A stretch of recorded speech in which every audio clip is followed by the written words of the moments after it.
No one expected him to return. That morning, there was an unseen weight on the Serengeti. The air was like a sea of dust, odorless and motionless. Even the wind was forgotten. The day was dawning on the horizon, but there was something strange about this new day, as if even nature was holding its breath, waiting patiently for some great secret to be revealed. The earth was cracked.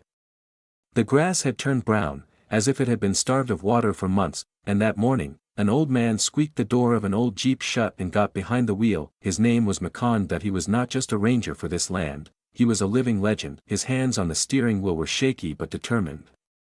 The deep lines on his face were the marks of years. His hair had turned gray, but the fire of a young lion still burned in his eyes. For Makonde, the Serengeti was not just a place. This land was his past, his story, his friends and losses. That he knew every tree, that he knew how every puddle smelled according to the season. Some evenings, he could even guess which family a lion's roar echoing in the distance belonged to. In other words, he knew everything about the Serengeti. But that morning, nothing was ordinary, and Makonde felt it. Still, he got behind the wheel and set off as usual, because sometimes a sense of duty overrides even the worst fatigue. Life in the Serengeti was a poem written with patience and resistance, but the oldest lines of that poem were fading. And do you think that when a person forms such a bond with nature, is it really forgotten, or does it become part of them forever?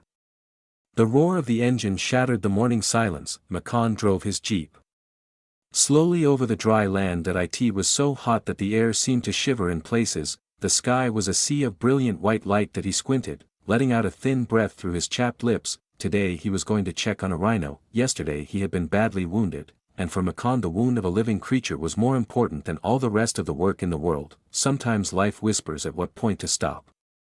And sometimes one does not hear the whisper. The jeep drove slowly through the thorn bushes. Makonde's back jolted with every pothole, but there was not a trace of complaint on his face. That he had traveled the same route for years. That in his early youth, he had traveled this land not only to protect, but to understand. Young rangers like Elijah and Moses had looked up to him as a child. Makonde had taught them not only how to read the footprints of animals, but also how to listen to the whispers of nature. Now he was alone, but strangely, there was peace in that solitude, because sometimes nature understands the lonely better. When he reached the clearing, he immediately saw the rhino. That it lay motionless, a huge earth-colored mass. There was a deep wound on the side of its hide, still not closed. Makonde stopped the engine, opened the door and moved towards the animal with heavy steps. The ground was cracked, even the roots had cracked under the cracked earth. The air made breathing difficult.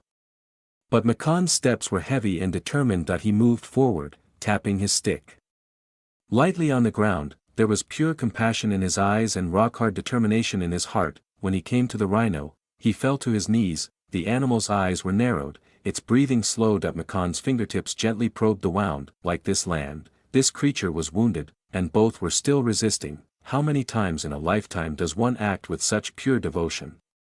Do you think giving up on yourself is true courage or madness? Just then, a sharp pain exploded in Makonde's chest.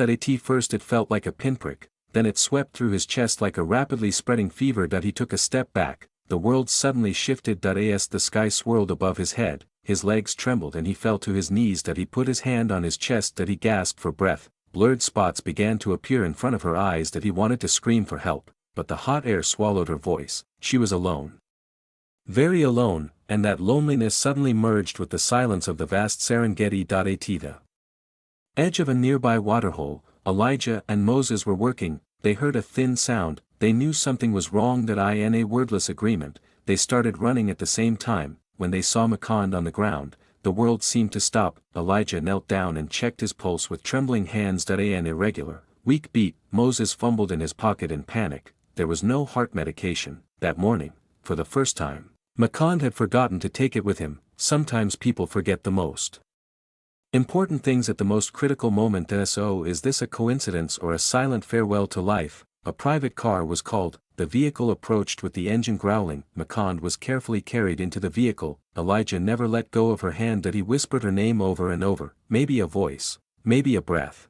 But the old man's eyes were already lost in a heavy dream. As the jeep sped away, the silence of the Serengeti was left behind. Sometimes, even nature weeps silently, but the tears are invisible in the wind. When Makonde's body reached the health center, doctors raced against time. the defibrillator worked, CPR and artificial respiration were performed, but life seemed to slip through their fingers like sand. 15 minutes later, a doctor nodded slowly, and Serengeti, at that moment, let out a silent scream. Elijah fell to his knees, Moses averted his eyes, and outside, in the hot air, on the dry land, a leaf moved, because sometimes, when a life is extinguished, even the earth mourns. Makonde was gone, but his story was not yet over. Some lives do not end so easily, because some bonds are forged not just in blood or words, but in spirit.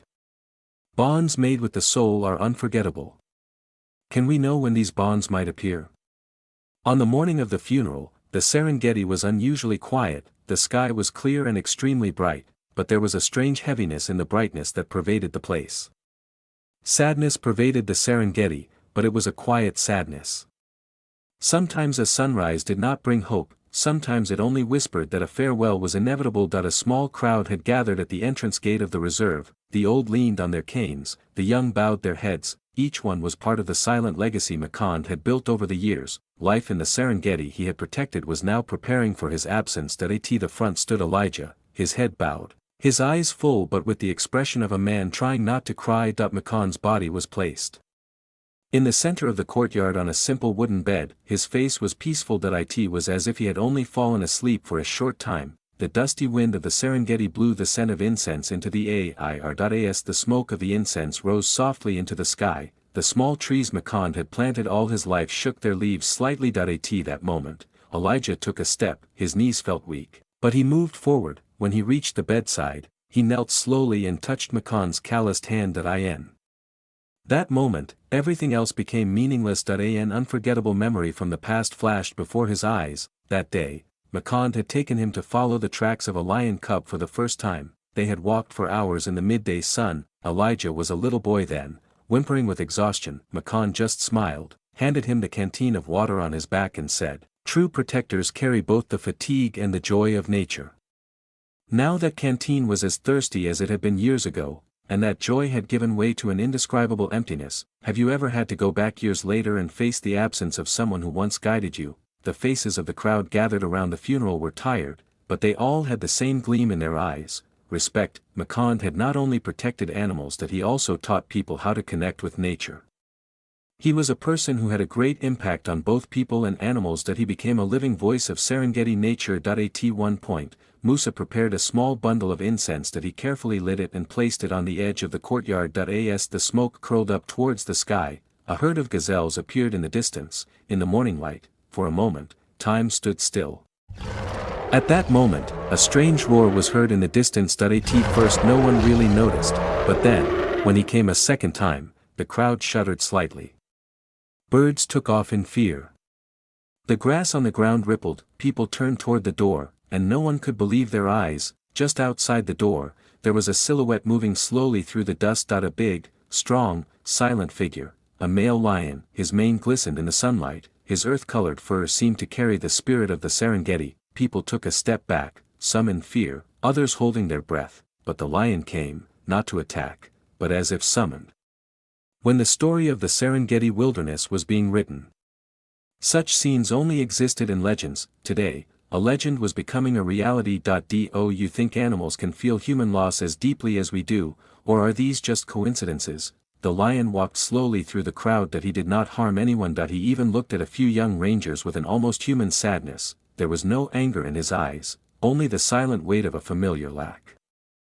When Aslan came to Makonde's bed, he stopped. He bowed his head, then he gently placed one of his thick front paws on the edge of the bed. That touch carried something that words could not express. Was it a thank you, a farewell, or a last salute to the soul of a lost friend? As these questions echoed in the courtyard, Elijah could no longer hold back his tears, and Moses, standing next to him, bowed his head in silence. In that moment, time froze. A man living for conservation in the Serengeti and a lion he had rescued had met for the last time after many years, and now the silence told the most powerful story. Perhaps true loyalty is not told in words, but in moments like these. Then the lion slowly sat down on the ground. The crowd was afraid to even breathe, because the slightest sound that would disturb the sanctity of this moment could shatter something inside everyone. Minutes passed, maybe hours.